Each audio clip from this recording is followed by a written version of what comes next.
네, 안녕하세요. 땡기입니다. 현재 날짜 2026년 1월 16일이고요. 오후 3시 57분입니다. 58분이네요. 네. 그 정규장 이제 마감이 돼서 금요일 시장 끝났고요. 그리고 일단은 이제 시간에 진행이 될 거고 넥스트 트레이드 이제 진행이 되고 있는 시점인데요. 자, 저번에 이제 제가 그 유튜브 영상으로 시스템에 대한 내용들 그리고 이제 거래소 프리마켓 시간에 대한 내용 플러스 넥스트 트레이드에 대한 내용들을 공유를 했었습니다. 그래서 당시 그때 이제 간략하게 설명을 하면 이제 정규 KRX 한국거래소 기준으로 넥스트 대체 거래소가 아니라 정규 거래하고 있는 현재 증권 흐름들일 시간대가 7시로 앞당겨진다라는 내용들을 제가 이제 공유를 했었습니다. 간략하게 설명을 하면.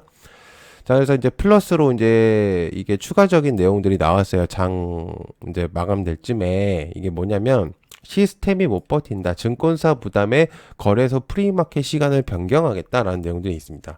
이게 도대체 이게 무슨 얘기냐라고 이제 얘기를 이제 체크를 했더니 저번에 이제 제가 얘기 드렸었던 7시로 땡기는 시간대에 있었었잖아요. 근데 증권사들 쪽에서 전산 부담 플러스 운영 난색에 가로막혀서 결국에 시간대를 조정한 것으로 확인이 되었다. 자, 투자자 편의 재고를 명분으로 내세운 제도 변화가 정작 시장의 핵심 주체인 증권사들의 준비 부족과 보수적 대응에 발목을 잡혔다라는 지적이 나온다라는 얘기들이 있습니다. 자, 그냥 제가 이 단락 얘기를 딱 생각을 했을 때 일이 많아지니까라는 생각이 일단 들었어요. 첫 번째로는. 네. 일이 좀 많아지고 안 그래도 지금 일이 많은 상태인데 일을 더 왜 늘리냐라는 이제 그런 뉘앙스가 좀 풍기거든요. 제가 생각했을 때. 그러니까 애초에 8시부터 8시 50분으로 넥스 트레이드랑 함께 하려고 했었던 시간대였는데 뭔가의 어떠한 이제 반발 때문에 7시로 땡겨졌다라는 이제 느낌이 들고 있는 상태죠. 자, 그래서 금융투자업계는 이제 오늘 거래소는 프리마켓 운영 시간과 플러스 복수의 방안을 검토했다. 그러니까 즉 현재 넥스트 트레이드가 8시부터 시작하잖아요. 그러니까 한국 거래소 또한 8시로 시작하려고 했었다라는 의미인 거죠. 지금 보니까.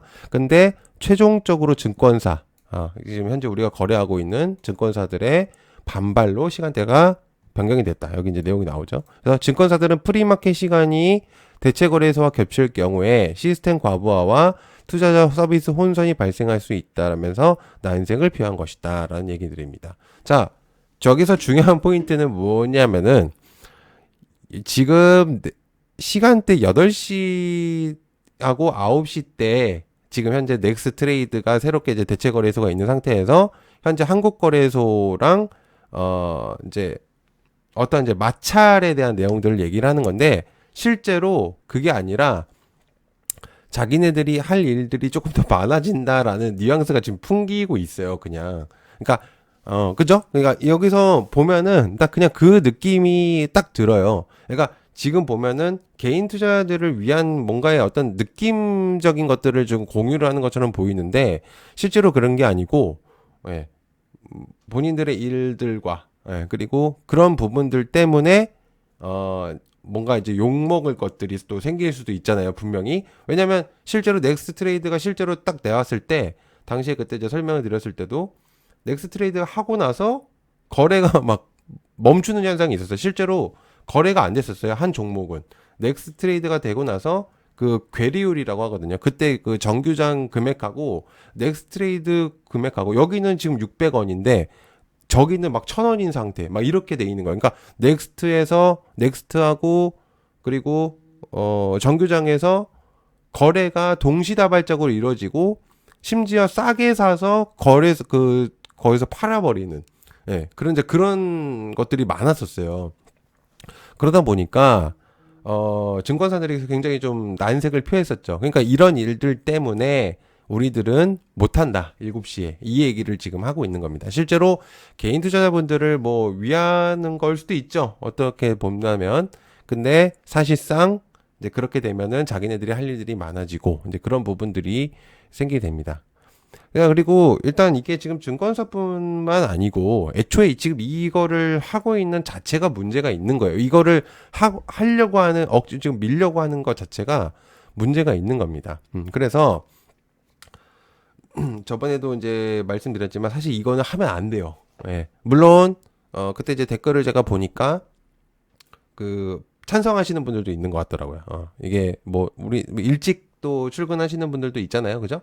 그런데 이제 문제는 뭐냐면 평균적인 값어치를 생각을 해야 되는 거죠. 그러니까 정말 그 많은 이제 투자자분들이 또 시장이 좋아지다 보니까 많이 참여를 하고 이러는 상태에서 넥스 트레이드도 처음에 그 정말 그 뭐 좋은 취지로 했다고 하지만 실제로 개인 투자자들이 넥스 트레이드에서 이득을 본 경우들은 사실 많이 없어요. 예. 물론 그거를 이제 노리고 하시는 분들도 있었었겠지만 전략적으로. 그런데 실제로 그게 넥스 트레이드에서 그 기관하고 외국인들이 프로그램 매매가 가능해지면서 실제로 그 아까 말했던 그 괴리율이라든지 여러 가지 그런 측면들이 사실상 기관하고 외국인들한테 굉장히 유리한 조건으로 많이 가 있었던 거는 사실이에요. 그리고 이 시간 안에 그 직장인분들, 특히나 직장인분들이나 뭐 종사자분들은 이 시간대를 못 보시는 분들도 분명히 존재했었단 말이에요. 8시에서. 근데 이거를 지금 1시간을 더 땡겨서 7시에 더 땡겨서 그거를 해야 된다. 자, 그렇게 되면은 지금 8시 넥스트 트레이드에서도 뭐 여러 가지 아직도 문제가 있는 상황인데도 불구하고 7시로 땡기게 되면은 이게 문제가 당연히 더 생기겠죠. 그죠? 심지어 그 정규장에서 그 체제를 바꾸는 거기 때문에 그렇기 때문에 7시에서 8시까지 추가적으로 시간 늘리고 또 이제 시간대를 더 추가적으로 늘리는 거죠. 요거를 또 한번 오후장에 얘기를 드려보면 오전 7시하고 8시 그리고 애프터마켓 4시부터 8시까지 그러니까 시간회를 하는 거를 사실상 의미가 없어지는 거예요. 그러니까 시간회가 4시부터 8시까지 하는 시간회가 있잖아요. 그게 사실상 크게 의미가 없어질 뿐더러 거래 대금이 시간회에서 그렇게 몰리는 경우들이 이제 많이 없어질 가능성이 매우 높아요. 그러다 보니까 이게 이제 어떻게 보면 이제 한국 거래소가 지금 뭐 코리아 디스카운트다 뭐 이런 얘기들 때문에 뭐 그렇게 한 건지는 모르겠지만 뉴욕 거래소나 여기 이제 써져 있는 것처럼 나스닥이 24시간 거래 서비스를 제공하는 거에 따라서 따라가겠다라고 하는데 사실 거기는 거기예요. 거기는 거기고 지금 우리나라의 기준점을 잡고 일단 너무 섣부르게 하는 거는 사실상 좀 문제가 생길 가능성이 매우 높을 거라고 생각을 해요. 그리고 그 마음을 먹으면 8시에서 딱 뭔가 거래가 이루어지고 그러니까 끝날 때쯤에 거래가 이루어진 상태에서 아침 7시에 다 팔아버리는 경우들이 분명적으로 존재할 수 있어요. 네. 자, 제가 요거를 그냥 얘기하는 게 아니고 하나 공유를 해볼게요. 자, 근래 이제 뭐 알테오제 오늘 이제 잘 올라갔는데 자, 잘 보시면 이상한 캔들이 보이는 경우들이 있어요. 네. 자, 이게 지금 어디서 포인트를 아마 보셨을 거예요. 여기죠? 그죠? 네. 잘 보세요. 보세요. 여기랑 여기. 네, 보이시죠? 이게, 이상하게 이런 음봉이나 뭐 양봉들이 자꾸 이런 식으로 나타나는 경우들이 생겨요. 자, 이거 말고도 근래 한미반도체 많이 올라갔었죠? 주가가 많이 상승을 하고 있는 상태에서 갑자기 또 이런 음봉들이 나오기 시작합니다. 이게 자 여기 잘 보시면 정규장으로만 보면 이게 이런 경우가 없거든요. 근데 이게 이제 어떤 식의 느낌이냐면 아이고 죄송합니다. 넥스 트레이드를 같이 차트를 엮어버리니까 이런 차트들이 생기는 거예요. 실제로 여기서 거래가 이루어졌기 때문에 이게 지금 되는 거예요. 그러니까 그게 한 주든 두 주든 세 주든 뭐가 됐든 상관이 없이 어찌됐든 이걸로 인해서 이득을 보고 있는 주도체가 있다라는 얘기죠. 그러니까 개인들이 이게 제가 볼 때는 개인들의 작품은 아니에요. 물론 제가 뭐 깊게 판 건 아니지만 아까도 말했지만 기관하고 외국인들의 가능성들이 매우 높다라고 저는 생각을 하거든요.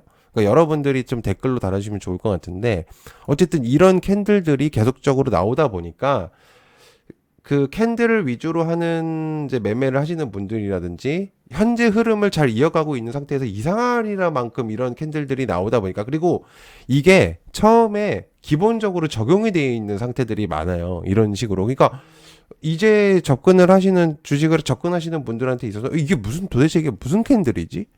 그러니까 의아점을 자꾸 줄 수 있는 경우들이 많이 생긴단 말이에요. 그리고 이것뿐만 아니라 D&D 파마텍도 요번에 이런 식으로 또 이상하게 또 캔들을 만들어냈습니다. 제가 지금 일부 3개 정도로만 얘기를 했지만 정말 뭔가 포커싱이 딱 맞춰지고 있는 시점에서 자꾸 이런 경우들이 자꾸 생기고 있는 상태예요. 네.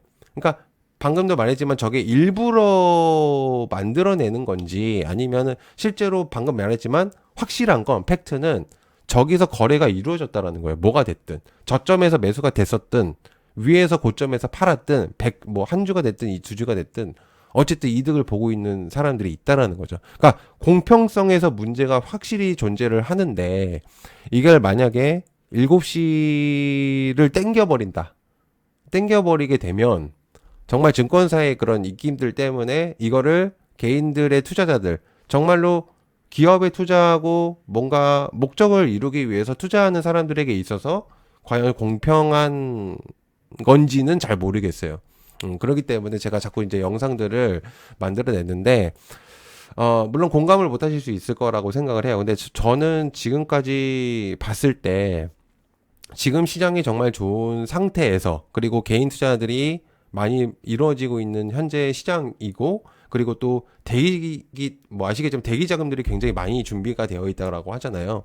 그러면 계속해서 돈이 들어오고 있을 상태인데, 넥스트라든지, 그리고 지금 현재 한국거래소에서 지금 하려고 하는 이런 시간 땡기기 같은 이런 것들이 이루어지게 되면 과연 정말 이득을 볼 수 있는 사람들이 개인 투자자들인가 아니면 기업들인가 아니면 기관들인지 외국인들인지. 네.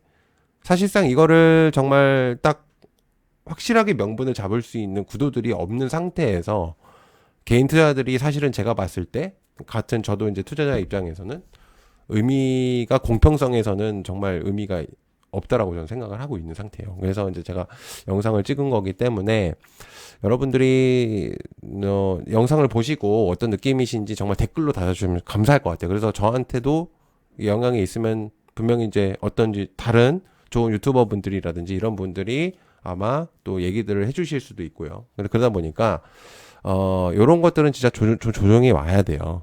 그리고 이게 사실 이제 거래가 이루어지게 되면 결국엔 거래 수수료를 내야 되잖아요. 그러니까 증권사의 거래 수수료를 내야 되고 결국엔 이게 어떻게 보면 세금하고도 연관이 되어 있는 거잖아요. 그러니까 결국에는 이게 다 연쇄작용으로 이루어질 수밖에 없는 상태예요.